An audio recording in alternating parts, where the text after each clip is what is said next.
আজি এটা ধুনীয়া সুন্দৰ পৰিৱেশৰ পৰা ভিডিঅ'টো আৰম্ভ কৰিছোঁ যিহেতু আজি আমি পিকনিক খাবলৈ আহিছোঁ মানে সৰুকৈ ক'বলৈ গ'লে আমি লগৰবোৰ সকলোৱে এটা সৰুকৈ খানা খাবলৈ আহিছোঁ আৰু আহি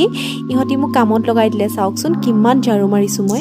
আৰু এইফালে আমাৰ লগৰবোৰে মাংস ধুবলৈ ষ্টাৰ্ট কৰি দিলে আৰু মই আনফালে কেৰাহীত এয়া চাহ বনাবলৈ ৰেডি কৰিলোঁ আৰু আনফালে আমি চাহ আৰু কেক খাই পেলাই সকলোৱে এটা প'জ দিলোঁ ধুনীয়াকৈ আৰু এইফালে আকৌ বৰটেঙাৰ জুতি নোলোৱাকৈতো নোৱাৰোঁ ইমান ধুনীয়া বৰটেঙা তাতে আকৌ বৰটেঙা খাই কি টেষ্টি চাওকচোন এইফালে আকৌ এহেঁতি চাউল ধুই আছে আৰু এইফালে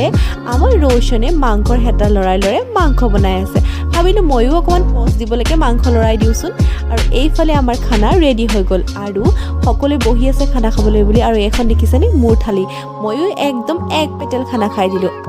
এইফালে আকৌ আমাৰ ল'ৰাহঁতে কেৰাহীখনকে আগত লৈ পুৰা দবাইছে